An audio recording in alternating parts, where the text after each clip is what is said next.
Mike. Okay, we're going to start our discussion and question and answer here. And if you just raise your hand, and I'll let Professor Karp take over. Well, thank you very much. Before we get to questions and answers, I wanted to backtrack a little bit and tell you a little bit about me and one other person in the room. So 30 years ago, I arrived, it was the start of my career, and I arrived at a new job at a research institute in Stockholm. And I was then working on conventional weapons, on arms sales kind of stuff. And I got to the Monday morning staff meeting for the very first time, didn't know anybody, sat down at the table. And my first time there, I was silent, of course, I had nothing to say. I'm just trying to figure out who people are. And there's someone on the opposite side of the room, and I have no idea what the subject was, but they were talking very deliberately and very clearly, and quite adamantly as well. And it was explained to me, oh, that's the new expert on nuclear weapons. And she's here in the room, and I had to learn it later on. She actually knew something about nuclear weapons right from the beginning. So to help me with questions, Gina, can you come up here and join me, please? Introduce my wife, Regina.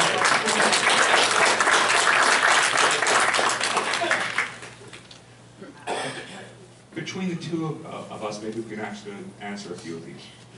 Well, there's a second part of the story. When we then first got together and thought we had more in common than just talking about nuclear weapons, all our friends were convinced that when we were alone with each other, all we talked about was the INF Treaty. Which is true. But having said too much, yes, let me turn it over to you now, please. Sometimes when a company starts a new computer system, they'll keep the old system running for a while before they turn it off. Aren't there any benefits to keeping the current treaties in place while we develop new regimes? Yeah, essentially all the nuclear weapons that we have deployed today were built in a treaty-regulated environment. So everything that we have, the strategic nuclear submarines, the air launch systems, the bombers, the cruise missiles, the ground-launched ICBMs, everything we have was deeply shaped by arms control presumptions. So if you eliminate the arms control element, why do you have this stuff? What do you use it for? What's legitimate and what's not legitimate? You really do enter a new era in that respect. When nuclear weapons first entered international politics, I think we went through a period trying to figure out what is their place. Nobody knew how to do politics with nuclear weapons. And it took us about 10 years to really feel kind of comfortable. We know what this is about now, and as Aaron explained, that was the beginning of deterrence. And it was very quickly followed up with a regulatory environment. And now we are withdrawing from that regulatory environment, and the question really is, are we now back to where we were in the late 40s, early 1950s, where we have to start totally rethinking what this thing called the nuclear revolution really means today? One of the, I think, most important contributions that nuclear weapons have made to international politics is that they created a security problem, but then they became the basis for solving the problem that they had created. And that was nuclear deterrence. This taboo, we are not using nuclear weapons in order to fight wars anymore. And now we are once again thinking about, does that maxim still hold? Right? Is there a nuclear taboo? And we will be doing this, and that gets back to your question, in an environment that is unregulated. There are no benchmarks. And that may be as fundamental a challenge to the new generation of nuclear experts as it was for those who racked their brains about this at the RAND Corporation in the 1950s and 60s.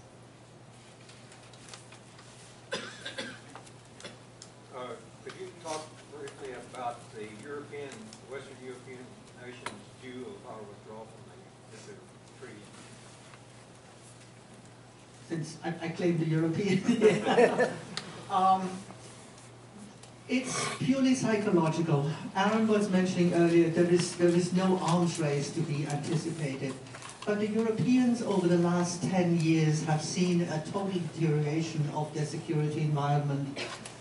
Europe was at peace at the end of the Cold War, and there were great hopes for a continuation of working with the Russians, working with Eastern Europe, using the institutions Europe had created for itself by extending them to the East. There was even talk about why should Russia not join NATO? Well, there are obvious reasons why they shouldn't and can't. But the point is that with the INF Treaty withdrawal coming in the wake of the Soviet annexation of Crimea, coming in the wake of the problems with Ukraine, coming in the wake of the European project as a whole kind of coming to a halt, falling apart, Brexit, and so on, there is a great feeling of uncertainty and anxiety about what the role of the United States is going to be in the future of Europe. And arms control was a way of tying American security to European security. And if that link is broken, then there is the big question about America's relationship with Europe.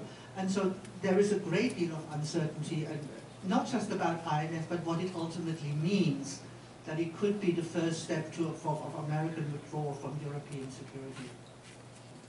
I would add two more points. The deep shadow in any discussion on transatlantic security relations and European security has always been the question of German nuclearization. Will Germany develop nuclear weapons or not? That's why the Non-Proliferation Treaty was negotiated. It was aimed at Germany and Japan, who both signed the NPT. They gave up the right to have nuclear weapons. And now you can't rely upon the United States anymore. I mean, NATO has this Article 5 promise, and no one believes it anymore. So we're not very sure. But Germany has made it very clear it's not going to develop nuclear weapons. That's over. That possibility is over. Which, amongst other things, means that European security prospects now are limited in some respects. The big question isn't will Germany go nuclear? Will Europe steer closer to Russian influence and acceptance of Russian influence? That's a much more lively possibility, and that really is discussed all the time. Somewhat peripheral to today's lecture, what is the status of using nuclear for energy? I understand places like China are building nuclear plants all over China. The question was, the question was about the future of civilian nuclear power, and it's just that's outside my expertise, and I don't want to embarrass myself too deeply on that. So I can't comment on it really, Gina. Sorry. We only did the last time. For many years, we've been led to believe that only the president can authorize the launch of a nuclear weapon. Daniel Ellsberg's book, The Doomsday Machine, refutes that. Which is true? Thank you. Ellsberg is writing about the era when he was involved in the heart of nuclear strategy making. So this is very late 1950s, early 1960s. And it turns out that the greatest movie made ever about nuclear weapons is still Dr. Strangelove in 1964. He got it right. He got everything right. It's absolutely amazing. And Ellsberg substantiates that. A lot's happened since then. The debate today, and this goes back to the election of Donald Trump in November 2016 as president. The debate isn't, can the president launch nuclear weapons? The president can. Can other officials overrule the president? That's kind of the big discussion. And that's where the adults in the room, the generals, thing got going and such. There's one very famous incident that's relevant in 1973-74, at the height of the Watergate process, when President Nixon clearly was under great mental distress. Then Secretary of Defense James Schlesinger supposedly interfered with the decision-making process and told all the nuclear commanders that they couldn't do anything without going to him first. Because Schlesinger, as Secretary of Defense, is not part of the formal nuclear chain of command, or certainly wasn't then. And whether that ever happened or not, that example was, to a lot of people, always very encouraging. And I don't know what the situation is today. Do you have thoughts on this? I was going to ask, one of your mysteries is why don't we use nuclear weapons? But to go back to the conversation I was overhearing in the break, part of the reason I think is because we've learned a lot of what the outcomes are beyond just killing people, the whole, damages that it does to the whole way of life, but also the whole concept of nuclear winter. I know nothing about what I'm talking about. It's just an impression of that. No, no, it's fine. Okay. There's a whole line of thought that asks not just where is nuclear war, because we kind of thought there kind of logically might be one. Where are the other big wars? There's no war. There's a lot of human misery. There's a lot of human violence in the world. But there's very little war. And if you are an international relations theorist who studies the way states deal with each other, non-state actors, you expect war. And we don't see it happening. And this question's been developing for a long time. There's a strong line of research that suggests that people are literally evolving genetically, that we don't fight as much. People can do extraordinary things now. It's absolutely amazing. You can go to a pop concert with 50,000 people, and they all behave right. That's just a very small example. People cooperate in enormous numbers extraordinarily well. And sometimes 7.5 billion of them seem to cooperate pretty well. That's very encouraging. There are wars. The Syrian example is the most recent, the most extreme. The Syrian war seems to be grinding to an end. Are we approaching an era where war, as we have understood it historically, is becoming obsolete? It's a possibility because it's in the human mind. And, you put an idea there and it sticks around for a long time. But it may not be nearly as important an idea as it used to be. That would be the best I can do. There is a quite a well-known description of the world we live in today, and it divides the world into 3 spheres. The first sphere is the postmodern sphere, and that is where Europe is. When Europe has eliminated war between countries that make up the European Union. And the second sphere is the modern states. And in the modern states, those are states where they still fight over territory, where there's border control and they have a lot of military forces. And they're the kind of politics that Europe was involved in the 19th century. We all know there were lots of wars in the early 20th century as well. And then there is the world of chaos. This is the world where the state system doesn't function at all. And those used to be taken care of previously because we used to build empires. But now nobody wants to build empires anymore because that's costly. You don't want to control someone else's territory. And so we forget about that chaotic part of the world. And so really what matters are figuring out why some states have moved beyond fighting violently for what they want, and why other states are still doing it. Nobody cares about the rest. And so maybe it's genetic, it's evolutionary, but I think there is also a learning process where people have taken steps, as they have in Europe, to build down those differences after 2,000 years of war. And we are all moving in, at a different pace through world history. Which brings up the follow-on question, which is, what about non-state actors? What about chaos? Is there any possibility that those kinds of people can get their hands on nuclear weapons? The dominant scenario for the actual use of nuclear weapons is a terrorist scenario. It's really hard to imagine a terrorist group getting a hold of a nuclear weapon. Very hard to imagine that happening. The more likely possibility is nuclear material. Now, that is feasible, and there's a history of people, getting a hold of medical equipment, especially cancer treatment equipment, is a big problem, because it's not as tightly controlled and regulated. And then you can do things with that. A dirty bomb is not an explosive weapon. It's basically a form of really nasty pollution. You can make areas uninhabitable, like a city center, conceivably. And that is very much a worry. Under President Obama, there were 4 nuclear security summits that were literally about international nuclear security. How do you keep all your nuclear stuff, like your cancer treatment equipment, how do you keep that secure so it can't be stolen and misused? And a lot of progress has been made. That process has come to an end now. There's no interest internationally. Russia stopped participating, and the United States obviously isn't hosting it anymore. That would be the primary nuclear danger, the most immediate one, the most likely. Do you think that nuclear is going to become obsolete in the face of hypersonic weapons, cyber operations, etc.? I was at a conference recently where I was making actually a very similar case.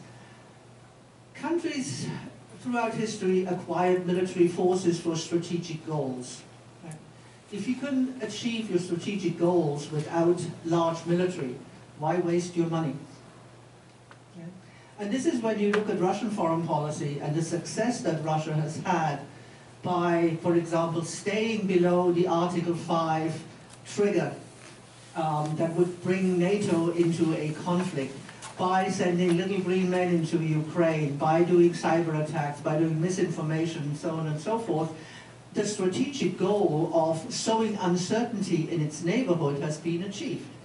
Foreclosing, for example, Ukraine's option of ever joining NATO, that is now an impossibility. 10 years ago, people were still thinking that Ukraine might eventually join NATO. Well, Putin's taken care of that. That door is now closed.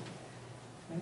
And so you can achieve your strategic goals by non-military means. And technology has made that possible. Yeah, no, it's a good question. And it gets back to President Kennedy's prophecy in 1962, when he envisioned a world in the 1970s with 25 nuclear powers. And there are no 25 nuclear weapon states today. There are 9. And the number doesn't seem to be likely to go up to 10 anytime that we can foresee. Why do countries not go nuclear? Part of it is nuclear weapons didn't solve their problems. Maybe that explains why we're not in a nuclear arms race today. There's not much to be gained from it. Whatever the advantages are, they're not clear enough or obvious enough. On the other hand, you put something in the human brain, it sticks. That stuff is there. It's not going to go away. No, you can't put the genie back. So there is this lingering shadow. Old weapons are still a big force. And guns kill people. Firearms technology hasn't changed since the 1890s. There have been no technological innovations worth paying much attention to in terms of how they function and such since the 1890s, literally. But obviously they still matter. You put an idea in the human brain, it sticks around a long time. I think the Obama presidency, particularly the first one, was on the right track with regard to disarmament. And Obama was right to say this may not happen in my lifetime or the lifetime of my children. But I think the direction he pointed to was very important, and it became very clear in the nuclear posture review that his administration published. For the first time, I think, a high-level document of this kind basically said that nuclear weapons are not an asset, they're a burden. Right? We have to de-emphasize the role we give nuclear weapons in our politics. And I thought that was a very, very forward way of looking at it. And if you look at the more recent Trump posture review, it's all gone. Nuclear weapons are back. Right? And so we have, I think, Obama pointed towards a direction where I believe there was a way of rethinking the role that nuclear weapons can play. Because think in terms of America's non-proliferation stance. As long as we claim that nuclear weapons have utility, how credible is our policy then towards others saying, you shouldn't have them? Right?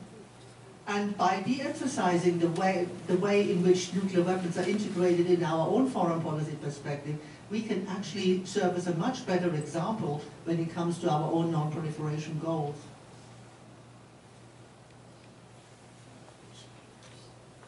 Do you think that China is the cause of this rise in interest in nuclear weapons? Yes and no. One of the justifications for pulling out of the INF Treaty is China mostly relies upon intermediate range nuclear forces. That's their whole arsenal, essentially. They have some ICBMs, but most of their forces are clearly regionally oriented. And then there's a more general issue. You know, China is the rising power of the moment. It's getting a lot of attention. It's very disruptive. So the INF Treaty would make a lot more sense if countries like China were in it. But in point of fact, it was not created to solve the China problem. It was created to solve a problem of nuclear security in Western Europe. That's why it was created. So that it didn't solve China was not crippling, and still doesn't have to be, but it can be. So if you want to bring China in, mostly it gets brought into these discussions as a spoiler, in essence, because it spoils the future of renegotiating the agreement. There are long-term issues with China that need to get resolved. China does nuclear weapons very differently. They understand them very differently, and their deployments show that. They're not racing. They're doing things slowly and deliberately. So it's a very different kind of nuclear understanding. But it's also going to be one that's going to be there for an extremely long time. So yes, deal with it. Could you speak about Iran for a few minutes? Yeah.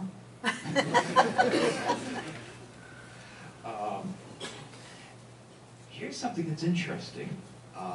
So the United States negotiated the Iran deal. It took a long time. It's basically the most important thing that the Obama administration did in foreign policy for 8 years. Hillary Clinton, as Secretary of State, worked 4 years to put an international group ready to make negotiation possible. She put all the sanctions in place. Hillary Clinton is the person who convinced the Chinese to stop buying Iranian oil, and the Indians, and they were totally dependent. So it was a big accomplishment. That was the foundation. Next step is done under Secretary of State Kerry. It's most of what he is doing through his 4 years as Secretary of State. And it culminates, of course, in 2015 in the agreement, the Joint Comprehensive Plan of Action. It's a negotiated agreement. It's not a permanent agreement. It ended a crisis. The Iranians have upheld it. There are things it didn't cover. It did not cover ballistic missiles, most importantly. The Iranians were adamant on that, so they kept the rockets. They have since made it pretty clear they're not going to test any rocket capable of going more than 2,000 kilometers, and they seem to be upholding to that. And the United States, of course, repudiated the agreement and walked away from it in 2018. It's technically gone, and what you see, and this is interesting, you see the liberal project surviving. So the Iranians want to keep the agreement. All the other parties want to keep the agreement. So all the other 6 states that were involved, including Russia, are trying very hard to preserve it. And you just got a very important agreement to preserve the INF, not the INF, the Iran deal, that happened on Thursday, which had to do with creating a way for the Iranians to do international banking. The United States, by restarting sanctions on Iran, made it impossible for Iran to do international banking, which is a bit of a problem for an oil exporter. So the Europeans have created a parallel banking system. The United States could kill that and has chosen not to. So the United States is kind of complicit now in the survival of an agreement it's withdrawn from.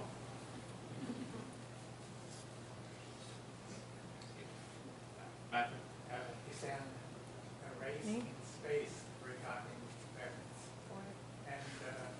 And However, I'd like to point out that Iran never signed anything on the Iran deal. I think that's an important point to make. What do you mean he signed,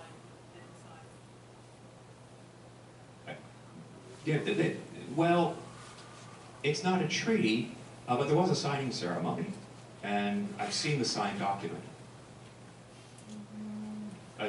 Yes, I mean, there was a signature, but it's not a ratified document. It's not a treaty. It's done at the memorandum of understanding basis, so everyone is responsible for coordinating their policy domestically.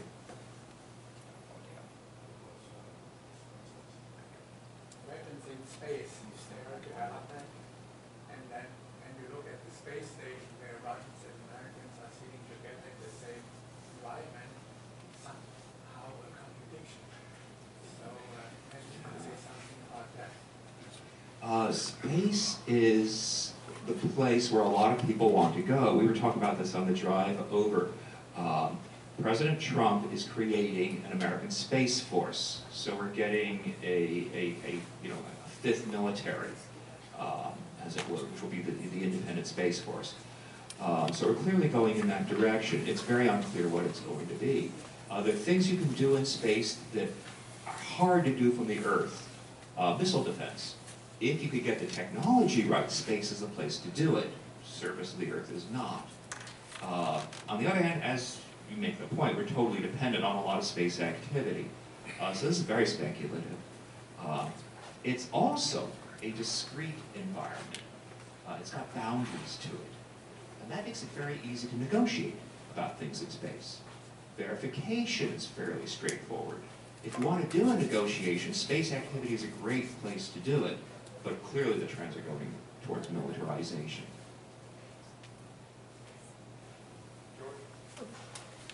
My question concerns personal diplomacy and the value of it. What advice would you give President Trump prior to his meeting with Kim Jong-un later this month?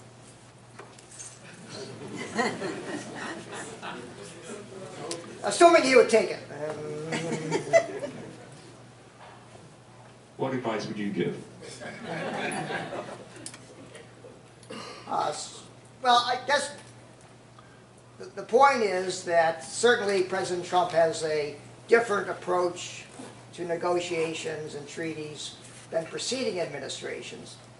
However, preceding administrations have not been dramatically successful in dealing with North Korea. So why not try personal diplomacy, and what can we get out of this? The barrier to personal diplomacy in the past has been the nuclear capability. So eliminating the nuclear capability was seen as the essential step before you could make progress on broader diplomatic goals on the Korean Peninsula. Now, what seems to be happening is a kind of a consensus at the very highest level to forget nuclear issues, to ignore them, and to move directly to the other agenda, which involves a peace treaty and mutual diplomatic recognition. Then you get into bigger questions that we've been overlooking. Who's going to run the Korean Peninsula? Is the future of the Korean Peninsula, as we'd always assumed, that essentially South Korea would eventually take over the North? Or is it going to go the other way? Is the North going to slowly take over and absorb South Korea? That's the big agenda. And it'd be very interesting to see what comes out of this. My goodness, of course. I don't know how many of you saw the press conference that Donald Trump gave with Vladimir Putin last year. You can't give this president advice. I think part of the reason we don't know what was said in private between Putin and Trump has to do with the fact that you don't want to know. This is not something that probably the administration wants to share. You know, Trump is able to offer things that are valued and have a long, successful history. I wouldn't put it past him that he offered to withdraw from NATO in private meetings with Putin. I do not know what he's willing to offer Kim Jong-un. I was surprised last year when he offered to, or he cancelled the joint exercises with South Korea because he thought they were a waste of money. That's the last argument that a strategist would make. These exercises are of strategic importance and highly symbolic for the South Koreans. It just says it's a waste of money. That's not a good way to negotiate. So I hope he will not ask for my advice. To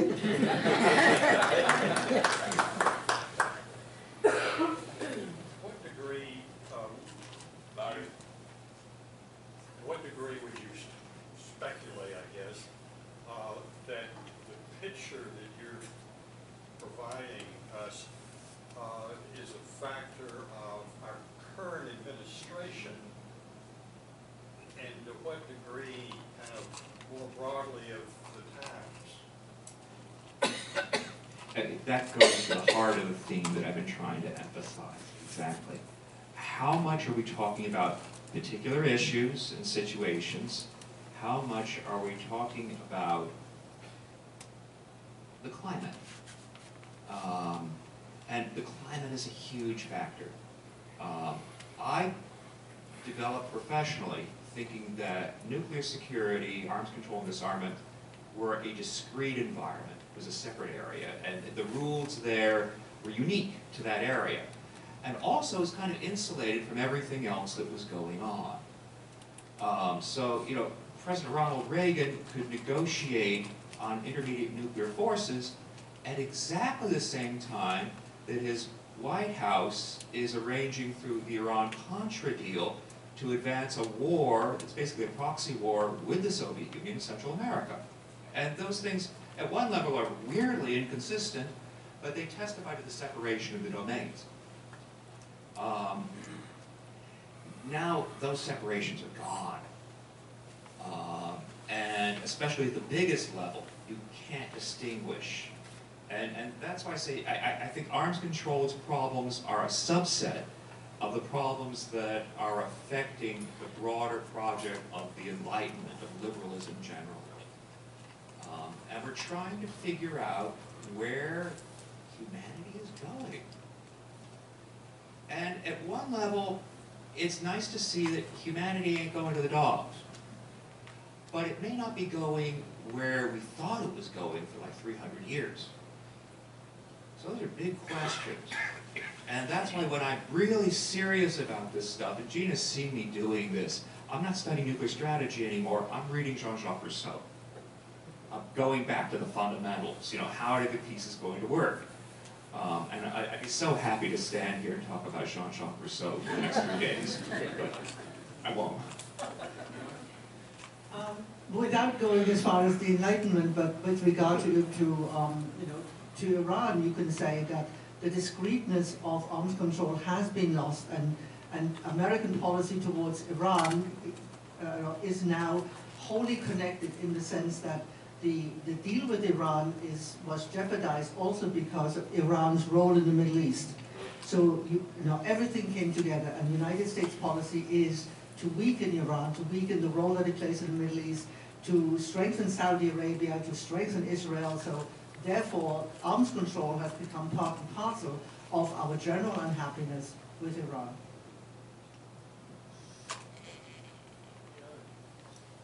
You're talking about nuclear security. How real is the possibility that we may have nuclear attack due to miscommunication, the likes of what you described in Hades? And secondly, will the personalization of power, does it make us more or less vulnerable to nuclear attacks? Subject raises a difficult question, one I confess to having evaded. What was the question? How dangerous are nuclear crises today? Especially, let me focus on that part a little bit. It's long been understood that you create a nuclear architecture which is all about balance and stability. But many of the things you do actually undermine stability. By creating options, by creating command structures, you actually make it easier to use the weapons sometimes. And in the 1980s, we had a series of nuclear crises. The crises of the 1950s, 1960s were crises of control. Who was control of the weapons? Who had authority to use them? How likely was Dr. Strangelove? The crises of the 1980s were all questions about crisis stability, making the system work as it was designed to. Because the system itself seemed to be misleading you and leading you into paths you didn't want to go into. And we seem to have solved that. There's been an amazing amount of work that's been done on that, a huge amount of money and investment. And so that part of the command and control puzzle, I think, it's been resolved enough that I'm much more comfortable personally. I'm not awake up at night afraid of nuclear crises. What I am afraid of is populist leaders who need crises in order to be at the center of attention. And will create crisis environments because it makes them more salient, personal, it gives them something to do, to be visible. And therefore we'll talk about things, and you get into this big problem, how literally do you take this stuff? And does it matter if it's literal? Like someone else, and you don't know. You just don't know. I mean, personally, I like institutions, because then individuals don't matter so much. And individual quirks get submerged in institutional environments. Treaties are really good because they minimize the role of any individual waking up in a bad mood. I mean, you got a lot of documents in institutions, that's not a problem. That's where I approach this, but Well, crises are very sobering occasions. You are under tremendous pressure to make a decision. You have constituencies that are breathing down your neck, both domestic and foreign. And your first goal should be to do no harm. If we are in a situation, as Aaron described, where leaders need crisis in order to be the leaders they want to be, then my question is, can those very same leaders control the situations they provoke? And what I've seen of this president, let's go and have lunch. Well, thank you both for answering some very difficult questions. I really appreciate Dr. Karp joining us here. But Aaron, for superb coverage of a very difficult topic, and one that has options and maybe not so many options in the future. I think we have a great understanding as we see things unfold for us in the future in the coming months. Maybe they'll make a little more sense as we go. But I really appreciate your work in doing that. And since Aaron has probably got a whole place setting of Jefferson cups at home, we needed something to put in those cups. So therefore, we have for you today a vintage bottle of wine with it's our very own World Affairs Council of Hampton Roads label on the wine, so you know it's going to be good. but anyway, to put into your collection of Jefferson cups, along with a small check with our thanks for doing this for us today. Thank you so much.